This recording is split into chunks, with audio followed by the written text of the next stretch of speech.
রক্তদান কর্মসূচির মধ্য দিয়ে পালিত হলো আইডিবির ৫৪তম প্রতিষ্ঠাবার্ষিকীর ৭ম দিন।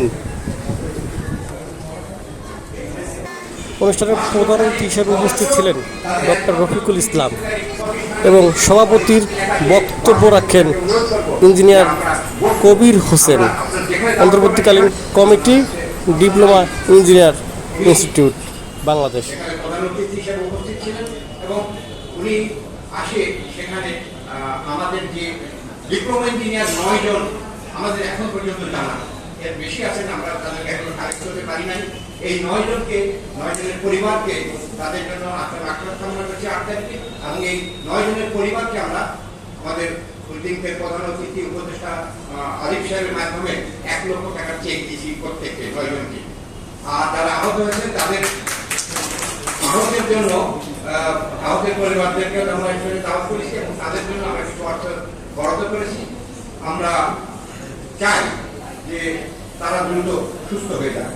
তাদের অবস্থা দেখে খুবই খারাপ লাগে, তারা এসেছিলেন, তো আমরা তাদের মঙ্গল কামনা করি এবং দ্রুত সম্ভব তারা যাতে সুস্থ হয়ে যায়। আর ইঞ্জিনিয়ার হাসিন আহমেদ সাহেব বললেন যে মেগা প্রজেক্ট করেছে, আর তার উত্তরে আমাদের প্রধানমন্ত্রী সাহেব বললেন হ্যাঁ মেগা প্রজেক্ট তারা করেছেন, উন্নয়ন তসবি করেছেন। তো সেই উন্নয়নের পিছনে মেগা ডাকাতি করেছেন তারা, সেই মেগা ডাকাতি করার জন্যই তারা মেগা প্রজেক্ট করে হাতে নিয়েছেন, আর কোনো কারণে নয়।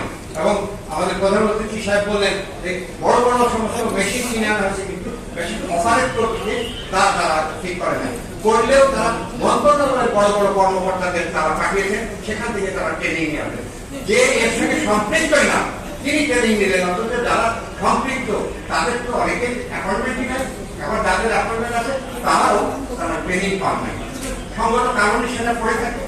মূল যেটা উদ্দেশ্য সেটা হচ্ছে মেগা প্রজেক্ট, মেগা ডাকাতি, মেগা চুরি করার জন্য, আর কোনো কারণে না। এবং সেগুলো চুরি করে বিদেশে তাদের অ্যাকাউন্টে নিয়ে গেল, সেটা তারা সফলতার সঙ্গে সেই কাজটি তারা করেছে। এই জন্য উন্নয়ন তারা সারাক্ষণ, কিন্তু ৩৬ তারিখে কিন্তু তার উন্নয়ন মারাত্মক ভাবে হয়েছে। তিনি এখান থেকে দিল্লি পালাতে থাকেন, সেই উন্নয়নটা তার হয়েছে এবং আর জীবনে কোনোদিন বাংলাদেশে তারা ফিরতে পারবে না।